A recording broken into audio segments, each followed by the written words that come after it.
जिरिमिय अध्याय 30। सदाप्रभुंक ठारू जिरिमियंक निकटरे एही वाक्य उपस्थित हैला, जथा सदाप्रभु इस्राएल परमेश्वर एही कथा कहंती, आम्भे तुम्भकु जेउ सकल कथा कहिअछु ताहा गोटिए पुस्तकरे लेखि रख।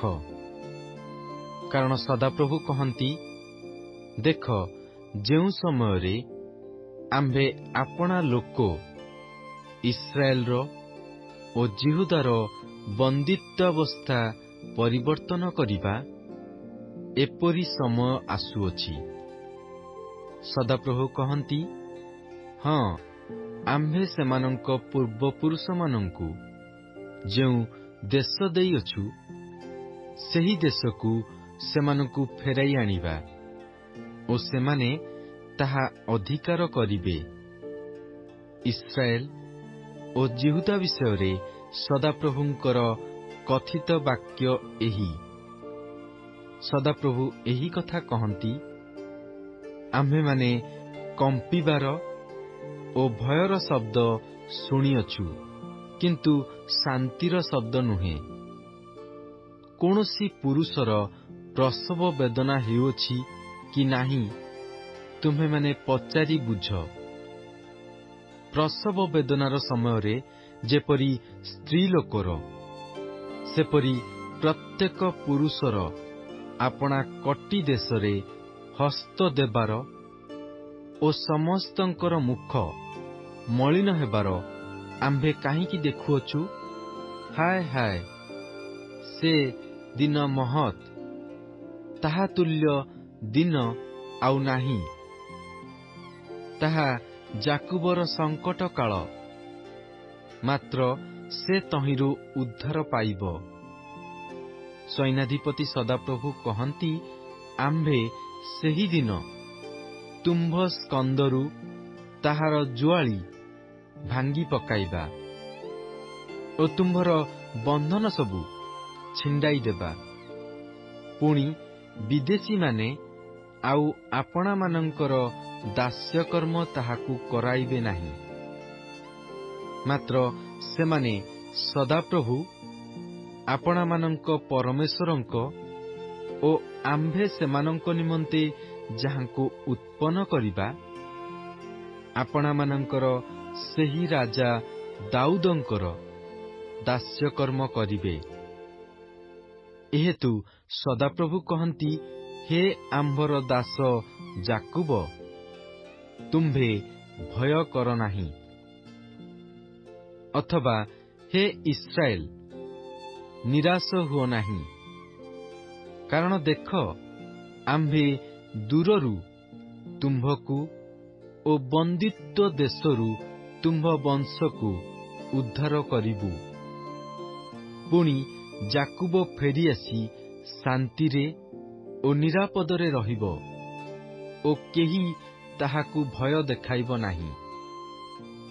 कारण सदाप्रभु कहंती, आम्भे तुम्भकु उद्धार करिबा पई तुम्भ संगरे अछु। हाँ, जेउ गोष्ठी मानंक मध्यरे आम्भे तुम्भकु छिन्न भिन्न करिअछु से समस्तंकु निशेष रूपे संहार करिबा, मात्र तुम्भकु आम्भे निशेष रूपे संहार करिबा नाही।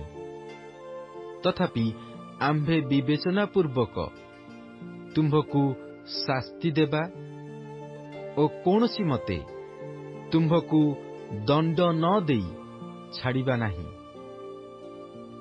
कारण सदाप्रभु एही कथा कहंती, तुम्भर क्षत अप्रतिकार्य ओ तुम्भर घा व्यथाजनक। तुम्भर क्षत जेपरि बंधा जीव, एथिपाई तुम्भ पक्षरे प्रतिवाद करिबाकु केही नाही।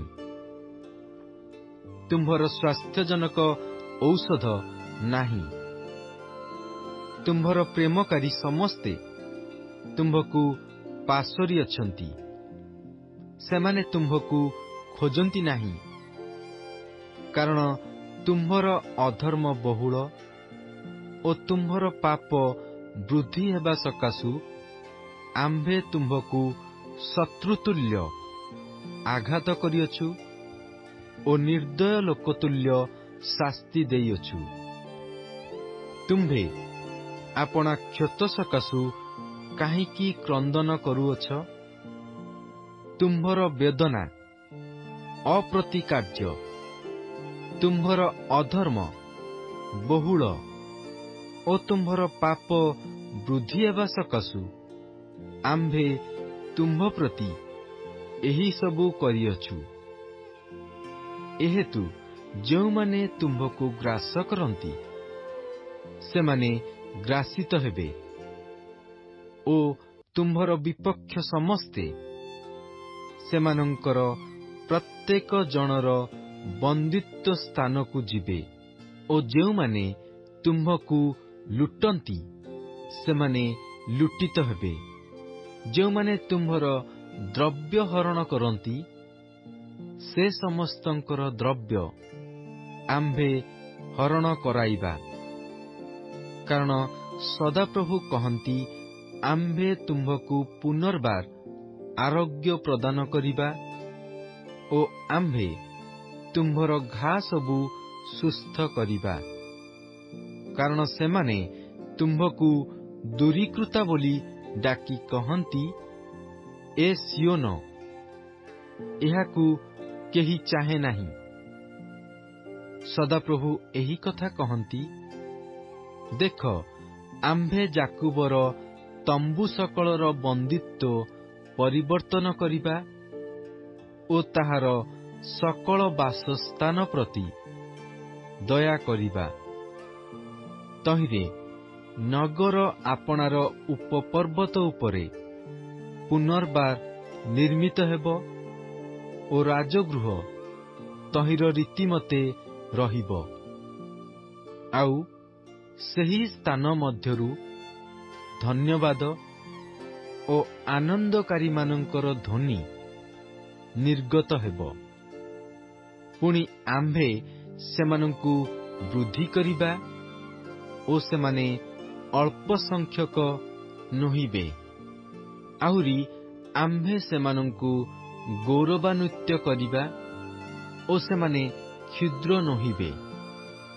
ସେମାନଙ୍କର ସନ୍ତାନଗଣ ମଧ୍ୟ ପୂର୍ବ ପରି ହେବେ ଓ ସେମାନଙ୍କର ମଣ୍ଡଳୀ ଆମ୍ଭ ସାକ୍ଷାତରେ ସ୍ଥିରୀକୃତ ହେବ।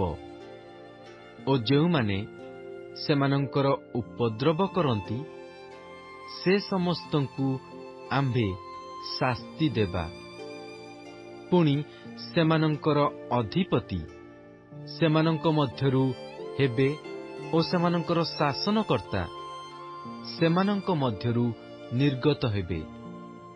ଆଉ ଆମ୍ଭେ ତାଙ୍କୁ ଆପଣାର ନିକଟବର୍ତ୍ତୀ କରାଇବା ଓ ସେ ଆମ୍ଭ ନିକଟକୁ ଆସିବେ। କାରଣ ସଦାପ୍ରଭୁ କହନ୍ତି, ଆମ୍ଭ ନିକଟକୁ ଆସିବା ପାଇଁ ଯେ ସାହସ କରିଅଛନ୍ତି ସେ କିଏ? ପୁଣି ତୁମ୍ଭେମାନେ ଆମ୍ଭର ଲୋକ ହେବ, ଆମ୍ଭେ ତୁମ୍ଭମାନଙ୍କର ପରମେଶ୍ୱର ହେବା। ଦେଖ, ସଦାପ୍ରଭୁଙ୍କର ତୋଫାନ ଅର୍ଥାତ୍ ତାହାଙ୍କର ପ୍ରଚଣ୍ଡ କ୍ରୋଧ, ସର୍ବନାଶକାରୀ ତୋଫାନ ନିର୍ଗତ ହୋଇଅଛି। ତାହା ଦୁଷ୍ଟମାନଙ୍କ ମସ୍ତକରେ ଲାଗିବ। ସଦାପ୍ରଭୁ ଆପଣା ମନର ଅଭିପ୍ରାୟ ସଫଳ ଓ ସିଦ୍ଧ ନ କରିବା ପର୍ଯ୍ୟନ୍ତ ତାହାଙ୍କର ପ୍ରଜ୍ୱଳିତ କ୍ରୋଧ ନିବୃତ୍ତ ନୋହିବ। ତୁମ୍ଭେମାନେ ଅନ୍ତିମ କାଳରେ ଏହା ବୁଝିବ।